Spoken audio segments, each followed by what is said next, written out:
दोस्तों आदाब। बिहार विधानसभा चुनाव को लेकर अब धीरे धीरे तमाम सियासी पार्टियों की अपनी तैयारियां लगभग शुरू होती जा रही है। हमारे साथ आरजेडी के सीनियर लीडर अख्तरुल इस्लाम शाहीन साहब हैं।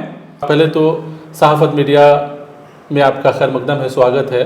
पहला सवाल यही होगा कि अभी होली गुजरा है और होली के मौके पर जो है कई तरह का माहौल बिहार में देखने को मिला। आरजेडी जो है किस हिसाब से इस बात को देखती है?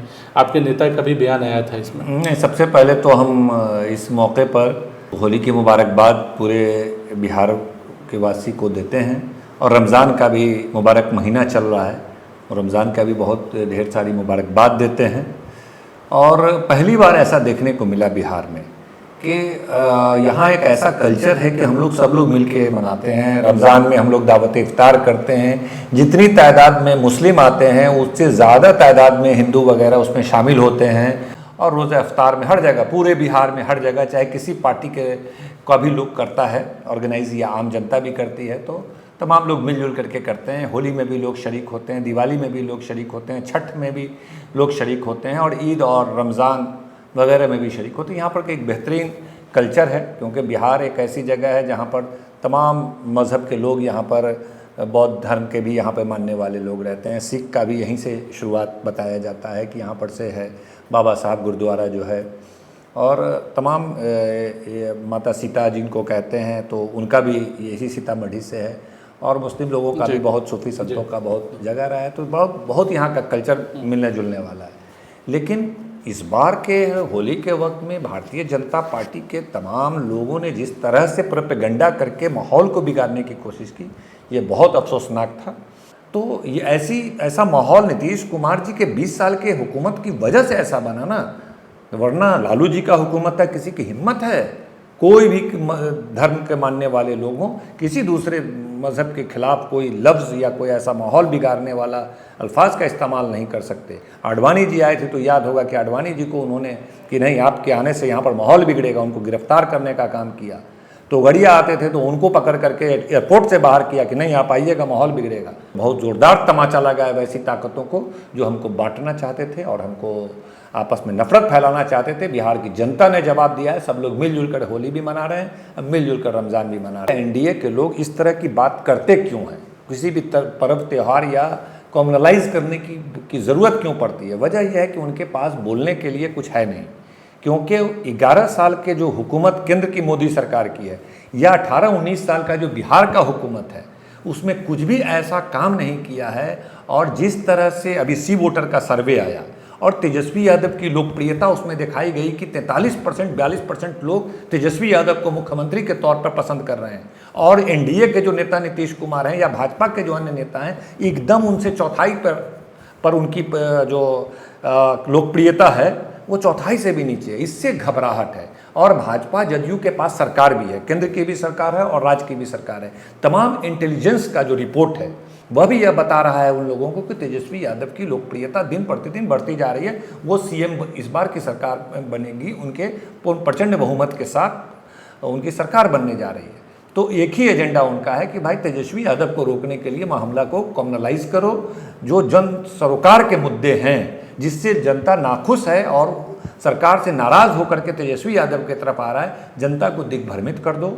और रोज़गार का सवाल, महंगाई का सवाल और तमाम जो लॉ एंड ऑर्डर का सवाल, तमाम जो बदहाल स्थिति बिहार की है, शिक्षा का बदहाल शिक्षा व्यवस्था का सवाल, पलायन लोग कर रहे हैं, उद्योग कल कारखाने नहीं कर रहे हैं, यहाँ की भूखमरी की स्थिति है, बदहाली है बिहार में। इससे लोग त्रस्त होकर के तेजस्वी यादव की तरफ आ रहे हैं। तो इससे लोगों को दिग्भ्रमित करने का तो एक तरह से पार्टियां तो चुनावी मोड में आ ही गई है। आप लोग भी जो है कहीं ना कहीं लोगों को बता रहे हैं। तो यहाँ के जिन बातों को अभी आपने उठाया है, यहाँ के युवाओं को, यहाँ के नौजवानों को, यहाँ के बेरोज़गार जो लोग हैं जो पलायन करते हैं, उनको क्या कहना चाहेंगे और किस तरह से उनको मुतमईन आप लोग करा पा रहे हैं?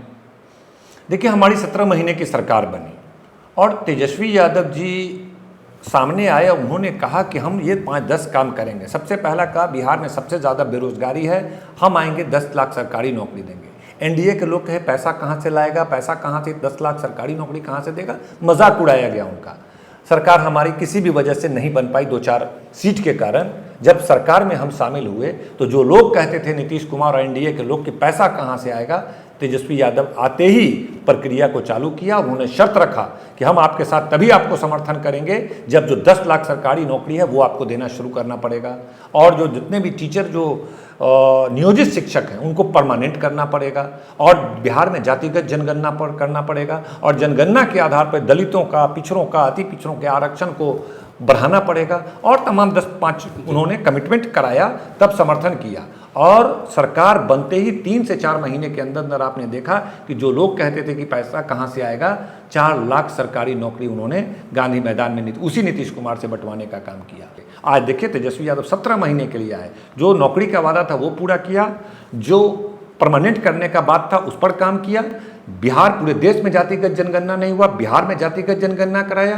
पूरे देश में कहीं आरक्षण नहीं बढ़ाया गया, दलितों का, अति पिछड़ों का, पिछड़ों का, तमाम को आरक्षण बढ़ाया गया। हम ये बता दें आपको कि पिछड़े, अति पिछड़े में मुस्लिम भी आते हैं। पिछड़े का आरक्षण बढ़ता है तो मुस्लिम बड़ी तादाद में पिछड़े ईबीसी कैटेगरी में आते हैं, जिनको उनका फ़ायदा होना है। ओबीसी में आते हैं हमारे बहुत सारे मुस्लिम, तो तमाम लोगों का आरक्षण बढ़ाया गया। लेकिन एनडीए की सरकार इसको 9वीं सूची में नहीं डाला, जिसके कारण सीधा 16% का नुकसान दलित, अति पिछड़े, पिछड़े समाज को भुगतना पड़ रहा है। तो इन तमाम जो एजेंडा हमारा था तेजस्वी यादव ने करके दिखाया। इसीलिए बिहार की जनता को यकीन है, एतमाद है कि तेजस्वी यादव जो बोलते हैं वह करते हैं। तो इसलिए तेजस्वी जी की लोकप्रियता बढ़ रही है कि नहीं, एक मौका तेजस्वी जी को देना चाहिए। 20-25 साल मौका, 20 साल मौका एनडीए को दिया, नीतीश कुमार जी को दिया, उनकी जो क्षमता थी उन्होंने किया। भारत सरकार का आंकड़ा बताता है कि शिक्षा में सबसे पिछड़ा हुआ बिहार है। चाहे आप साक्षरता दर देखिए, सबसे कम साक्षर बिहार में है, और क्वालिटी एजुकेशन का देखिए, जितना भी पैरामीटर है बताता है सबसे खराब शिक्षा व्यवस्था बिहार में है। हायर एजुकेशन में जाइए, सबसे खराब, मात्र 13% बच्चे ही हायर एजुकेशन ले पा रहे हैं। जो दलित हैं, दलित 3% बच्चे ही ग्रेजुएट हैं, 4% ही अति पिछड़े ग्रेजुएट हैं। तो कैसे आप बात करें? स्वास्थ्य व्यवस्था के मामले में देश में जो है, मतलब शिक्षा में पहले बता दें कि 18 बच्चों पर एक शिक्षक हमारे देश में है। बिहार में आइएगा तो 55 बच्चे पर एक शिक्षक है। अब मेडिकल में आइए, जो 1000 की आबादी पे एक डॉक्टर होना चाहिए, ये भारत सरकार और वो जो अंतर्राष्ट्रीय स्वास्थ्य का जो एक मानक बताता है कि 1000 पे एक डॉक्टर होना चाहिए। बिहार में कितने हैं? लगभग 2500 की आबादी पर एक डॉक्टर है, और तमाम मेडिकल स्टाफ। तो हर चीज़, हर पैरामीटर पर, आमदनी के मामले में बिहार सबसे पीछे है, बेरोजगारी के मामले में सबसे पीछे है, पलायन के मामले में सबसे बदतर हालत है, और शिक्षा किसी भी फील्ड में। तो आखिर आपने 20 साल जो काम किया और आप उसकी बखान करते हैं, तो आखिर बिहार सबसे निचले पायदान पर क्यों खड़ा है? ये तो जवाब देना होगा। तो इसके जिम्मेदार है कि आपने मेहनत किया, आपने पढ़ाई पढ़ा, लेकिन जब आप एग्जाम देने के लिए जाते हैं तो आप वहाँ फेल करते हैं। वहाँ आप पूरे देश में सबसे अंतिम पायदान पर, तमाम मानक में सबसे अंतिम पायदान पर होते हैं। तो यहाँ पर तब तो समझ में आ गया कितना मौका दिया आपको 5 साल दिया, 10 साल दिया, 15 साल दिया, 20 साल मौका दिया। इसीलिए बिहार की जनता, जो समझदार जनता है, वो सब कुछ देख रही है। अब उसको लग रहा है कि चलिए आप में जो क्षमता था, कुछ रोड गली इधर उधर बनाया, कुछ बिजली इधर उधर कुछ कामें हुआ है। भारत सरकार, बिहार सरकार, तमाम लोगों का सहयोग था। उस पर बहस कीजिएगा तो बहुत सारी बातें, क्योंकि यूपीए सरकार थी तब रोड का काम बड़े पैमाने पर हुआ। बिजली का राजीव गांधी विद्युतीकरण योजना के तहत पूरे बिहार में, हमारे क्षेत्र में भी काम हुआ। तो वो सब काम सबके सहयोग से हुआ। लेकिन आप आज भी बिहार के सबसे अंतिम पायदान पे तमाम विभागों में हैं। तो ऐसी स्थिति में बिहार की जनता को लगता है कि एक नए नज़रिए के साथ बिहार को आगे ले जाने की ज़रूरत है, और तेजस्वी यादव एक नए नज़रिए के नेता हैं। जो भाजपा जदयू कहता है ये संभव नहीं है, 10 लाख नौकरी संभव नहीं। वो नया नज़रिया जो है, जो आप बता रहे हैं, वो नया नज़रिया है कि अगर लोगों को बताना चाहें तो क्या कहेंगे कि आपकी पार्टी का? देखिए, एक बात समझिए, पिछले 18-19 सालों में जो एनडीए की सरकार है, जितनी भी नौकरी दिया, नियोजन किया, आप गौर कीजिए, जो 4 लाख 3 लाख शिक्षक बहाली हुआ वह नियोजित किया, सरकारी नौकरी नहीं दिया। हमारा नेता का क्या कहना था?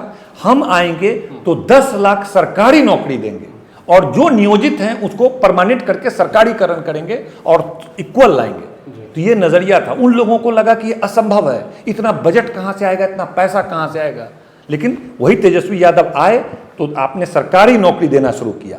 जो लालू यादव दिया करते थे, बीपीएससी पास करके सरकारी नौकरी, वो देना शुरू किया, और जो नियोजित थे उसको परमानेंट करके सरकारी जो होता है वो करने का काम किया। तो ये तो तमाम एक पार्ट हो गया। हाँ, कि सरकारी नौकरी जो है आप लोग देंगे, ये नज़रिया जो आपने बताया। लेकिन ओवरऑल अगर बिहार की बात की जाए, बिहार के डेवलपमेंट की बात की जाए, इस सिलसिले में क्या कॉन्सेप्ट जो है? नहीं, हम लोग का यह सोचना है कि बिहार की हालत अगर आप सचमुच स्टडी कीजिएगा तो 70% ऐसे लोग हैं जो 7, 8, 9 हज़ार से कम आमदनी वाले लोग हैं, जो सही ढंग से खाना भी नहीं खा पाते हैं। उनके बच्चे 50% से ज़्यादा बच्चे बिहार के कुपोषित हैं।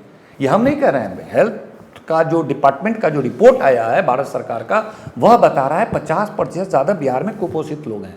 और महिलाएं जो बिहार में हैं उसको खून की कमी, ये भी भारत सरकार का रिपोर्ट है, 75% महिलाओं को एनीमिया की शिकायत है, मतलब खून की कमी है। मतलब एकदम बदहाल स्थिति में हमारे बिहार के 75% लोग हैं।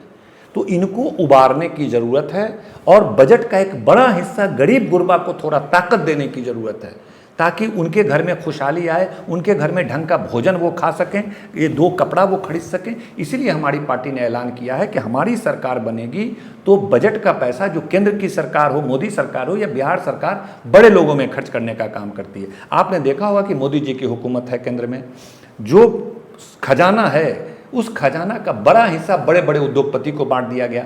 अडानी जिसको 10 साल पहले कोई नहीं जानता था, अंबानी जिसको बहुत कम लोग जानते थे, ऐसे 10, 20, 50 उद्योगपति हैं जो देश का आधा खजाना उन लोगों में बांट दिया।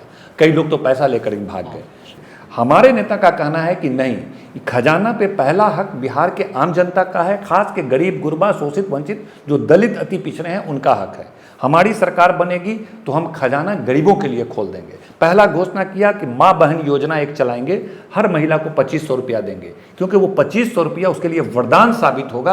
आज उसके पास खाने के लिए कोई चीज़ नहीं है, उसको पहनने के लिए ढंग का कपड़ा नहीं है, दवाई खरीदने के लिए 100-200 रुपया नहीं है, तो उसको सीधा फायदा दलित, अति पिछड़े और गरीब तमाम, चाहे मुस्लिम वर्ग में हो चाहे हिंदू वर्ग में हो, तमाम गरीब वर्ग को एक बड़ा फायदा 75% आबादी को मिलेगा। दूसरा, हम लोग अगर जो पेंशन देते हैं उसको बढ़ाने का काम करेंगे। जो बिजली बिल, एक बिजली बिल है, जो बिजली बिल आपको अनुमान, आप पटना में रहते हैं आपको अनुमान नहीं होगा, हम लोग गांव में रहते हैं, आप दलित टोला में चले जाइए, दलित टोला में 50% बिजली पूरे बिहार का कट चुका है।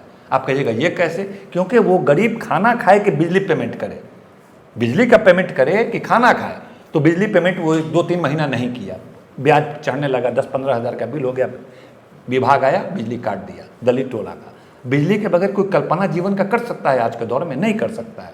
तो हमारी पार्टी ने कहा है कि 200 यूनिट बिजली फ्री करेंगे, 1500 रुपया बिजली पूरे बिहार के गरीब गुरबा जनता या आम जनता किसी को देना नहीं पड़ेगा। इस तरह का उन्होंने 2-4-5 स्कीम किया। गैस सिलेंडर गरीब के लिए एक वरदान होता है। आज गैस सिलेंडर लोग के पास खत्म होता है, उसके पास 1000 रुपया नहीं होता है, कहा गैस सिलेंडर हम आधे दाम में देंगे। इस तरह का 5-10 यूथ के लिए कुछ अलग प्लान उन्होंने लाया है। एक आखिरी सवाल करेंगे कि ये भी खबर आ रही थी कि जो आपका अलायंस है, इंडिया अलायंस, क्या उसमें भी कुछ प्रॉब्लम है? इंडिया अलायंस एक साथ जो है चुनाव में आएगा, क्या लगता है आपको? नहीं, हाँ, एकदम इसमें तो कोई हम लोग को शक शुबा नहीं है, क्योंकि राहुल गांधी एक ब्रॉड माइंडेड लीडर हैं और उनका भी यह सोच है कि देश के लिए सबसे बड़ा खतरा भारतीय जनता पार्टी है और बिहार में जदयू कोई फैक्टर रहा नहीं। भाजपा कब्जा करना चाहती है बिहार पर। सब लोग समझते हैं जिस तरह महाराष्ट्र में शिंदे जी जो मुख्यमंत्री वहाँ के थे, 57 सीट जीतने के बावजूद उनको नज़रअंदाज कर दिया गया और हटा दिया गया और भाजपा ने अपनी हुकूमत बनाई। बिहार में भी भारतीय जनता पार्टी का प्लान है कि बिहार में भी अपने बलबूते यहाँ पर सरकार बनाए। इस योजना को, इस साजिश को हम तमाम लोग समझते हैं, बिहार की आवाम भी समझ रही है। तो राहुल गांधी भी सीनियर लीडर हैं देश के और हमें नहीं लगता है किसी तरह का प्रॉब्लम है, वाम दल हो या हमारे सब लोग हों। तो जो लोग भी बिहार के हित में हैं और सोशलिस्ट विचारधारा, सेकुलर मिजाज के लोग हैं, वैसे तमाम लोग, तमाम जनता भी या तमाम पार्टी मिलजुल करके लड़ाई लड़ने का काम करेंगे और कामयाबी मिलेगा। बहुत शुक्रिया सहाफ़त मीडिया से बात करने का। तो ये थे अख्तरुल इस्लाम शाहीन साहब, जिन्होंने कई तरह की बातें की बिहार के डेवलपमेंट के लिए सिलसिले में।